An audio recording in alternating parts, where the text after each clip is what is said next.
Assalamualaikum dan salam sejahtera kelas. Baik, hari ini kita sambung lagi selepas cuti yang panjang. Cikgu harap kamu dah bersedia dan kembali bermotivasi untuk belajar. Ingat lagi tak kita dah berhenti di bahagian terakhir. Kita buat ulang kaji sikit, menyelesaikan masalah melibatkan graf gerakan. Kita dah masuk graf gerakan kan? Jadi ini latihan yang cikgu dah bagi pada kamu. Baik, praktiskan diri 7.2D. Kamu boleh semak kerja kamu. Untuk hari ini kita buat video saja. Baik. Tengok graf laju masa di sebelah menunjukkan gerakan kereta Dion Johan untuk tempoh 16 saat. Okey, itu 0 sampai 16 saat. Hitung jarak dalam meter yang dilalui semasa kereta bergerak dengan laju seragam. Okey, laju seragam maksudnya laju dia tak berubah. Kita cari bahagian mana dan dia nak jarak. Dan kita dah tahu jarak adalah luas di bawah graf. Jadi kita cari dulu bahagian mana laju seragam. Okey, laju seragam dia ada kat sini. Itu laju seragam kan tak bergerak. Laju dia sama, bukan tak bergerak. Laju dia sama aja 12. Jadi, dia nak jarak, maksudnya dia nak luas di bawah itu. Luas di bawah graf tu. Luas bahagian ni. Tak susah pun cari luas. Bentuk apa kita tengok tu? Bentuk segi empat kan? Kalau bentuk segi empat ni, kita carilah luas segi empat. Jadi kita cari dia punya panjang, darat, lebar. Katakan panjang dia yang atas ni daripada 8 sampai 16 ni. Panjang atas ni. 8 sampai 16. Jadi 16 tolak 8. Oh, panjang dia 8. Okey. Lebar dia ni. Tinggi lebar ni yang cikgu tunjuk ni. Jadi itu adalah daripada 0 sampai 12. Jadi 12 lah. 12 tolak 0. Itulah kita dapat.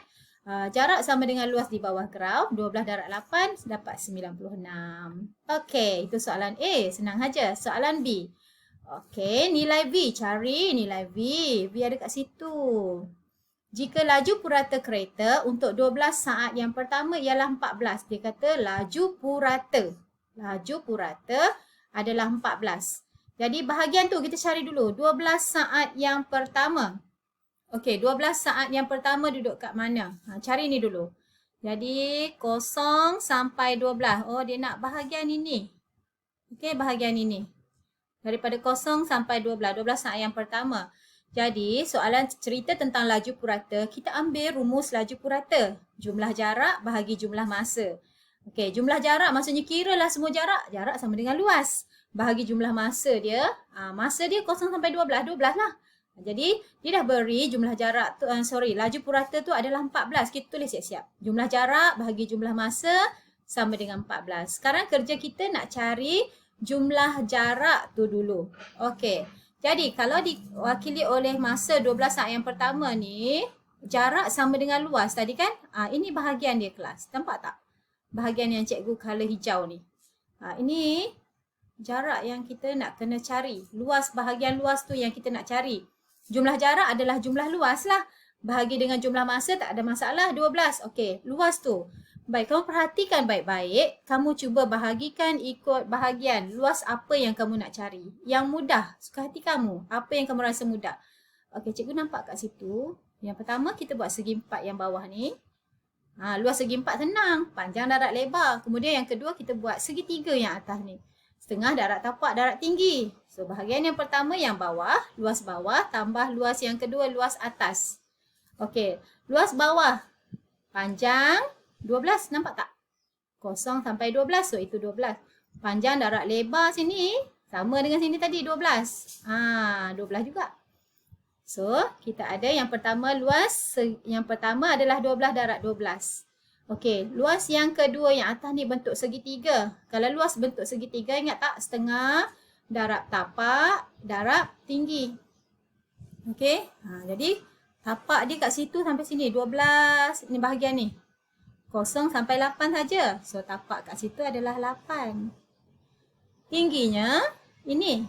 V kita tak tahu berapa. Tapi kalau kita nak cari tinggi ni, kita mestilah ambil atas punya nilai V tolak 12.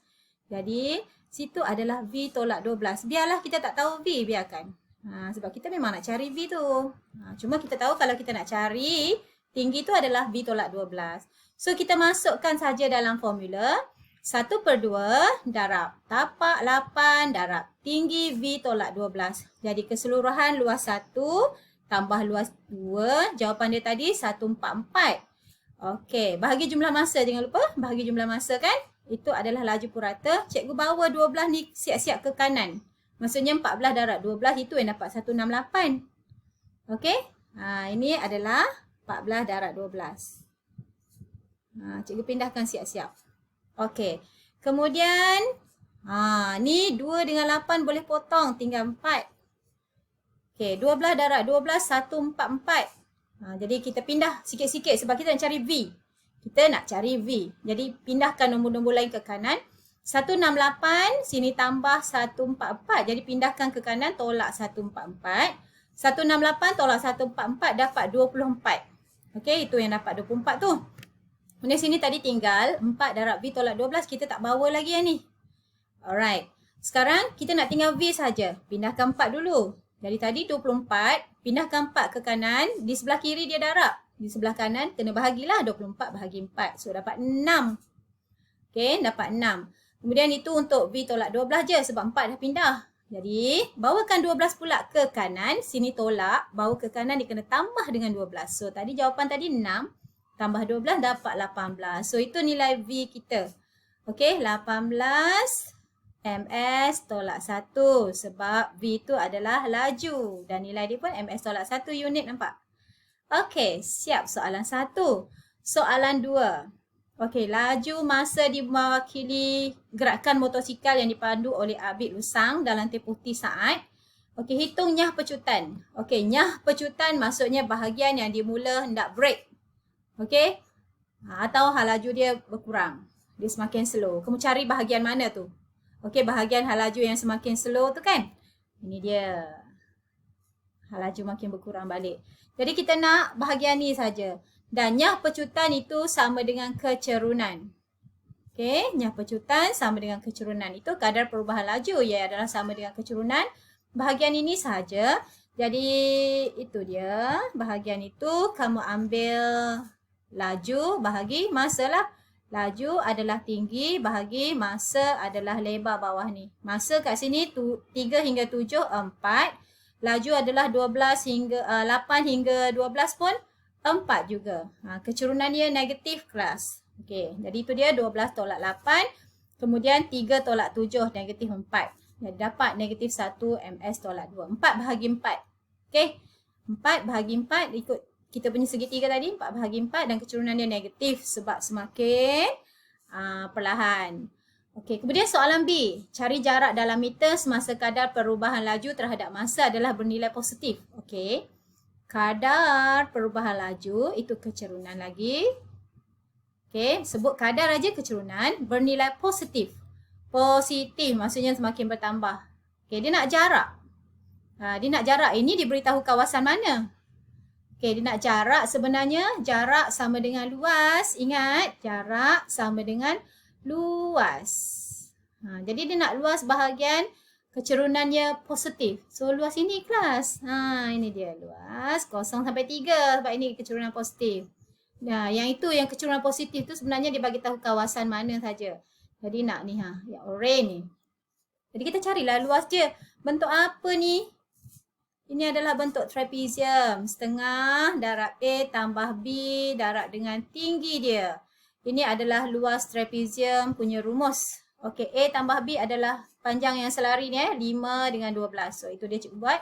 Setengah darab 5 tambah 12 darab tingginya itu 3. Okey, tinggi itu 3. So, dapatlah 25.5. Tekan kalkulator baik-baik. Alright. And then soalan C. Cari nilai T jika jumlah jarak yang dilalui untuk tempoh T saat ialah 121.5. Dia dah beri. Untuk T saat maksudnya daripada mula sampai habis. Okey, jumlah jaraknya adalah 121.5.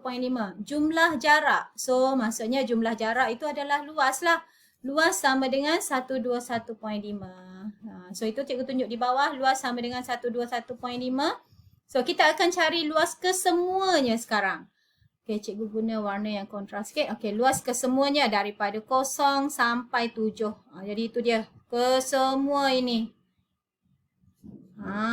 Semua daripada mula sampai habis dan luas dia kata sama dengan 121.5. Kiralah luas. Yang untungnya tadi Untuk bahagian 25, ini kita dah tahu 25.5 kan? Tak payah kira lagi. Yang ni tadi kita dapat 25.5. Dah kira dah.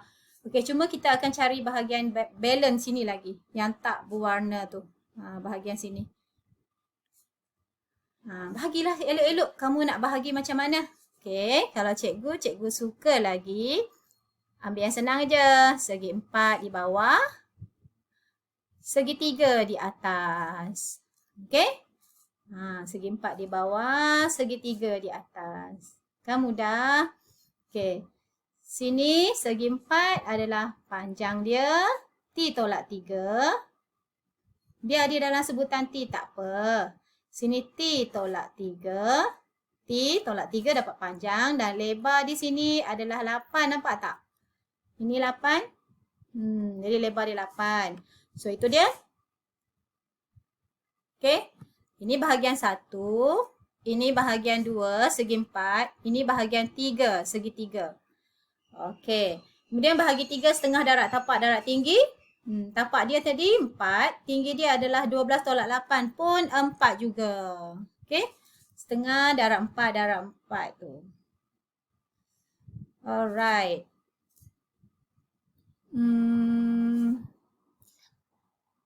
Itu dia. Jadi, ini yang kita dah cari bahagian pertama 25.5. Ini adalah segi 4, 8. Cikgu tulislah Ini bahagian yang pertama, ini bahagian yang kedua, ini bahagian yang ketiga, ini segi 3. Okey, segi 3 yang atas tu. Cikgu lukis bentuk segi 3 tu. Okey. Alright. So, tinggi dia 4.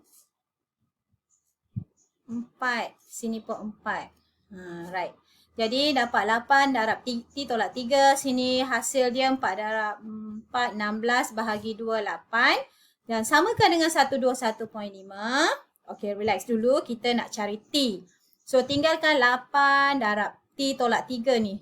Maksudnya, 25.5 bawa ke kanan. 8 pun bawa ke kanan. Jadi, sini semua tambah, bawa ke kanan kena tolak lah. 121.5 yang ada di kanan. Tolak 25.5. Tolak 8. So, hasilnya kita dapat 88.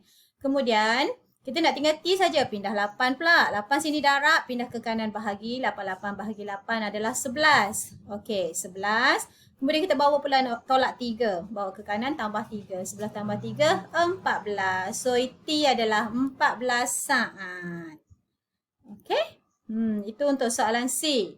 Baik, last one. Soalan nombor 3. Okey, jumlah jarak yang dilalui semasa kadar perubahan laju. Kadar ini kecerunan, ingat. Kadar adalah bernilai positif. Maksudnya, dia nak jumlah jarak. Ini ada bahagian positif. Ini yang pertama. Dan ini bahagian yang kedua. Okey, tengok itu bentuk trapezium. Gunalah formula trapezium. Setengah darab 2. Sini 2. Tambah 6, darab tinggi 3. Itu dia. Setengah, 2 tambah 6, darab 3. Kemudian bahagian yang kedua, setengah darab sini 6. Bahagian yang selari, tambah sini 10. Tinggi ni, 6 tambah 10, darab. Lebar itu adalah 10 tolak 8, 2. Ambil kalkulator, tekan baik-baik, dapat jawapan dia 28. Okey? Cikgu rasa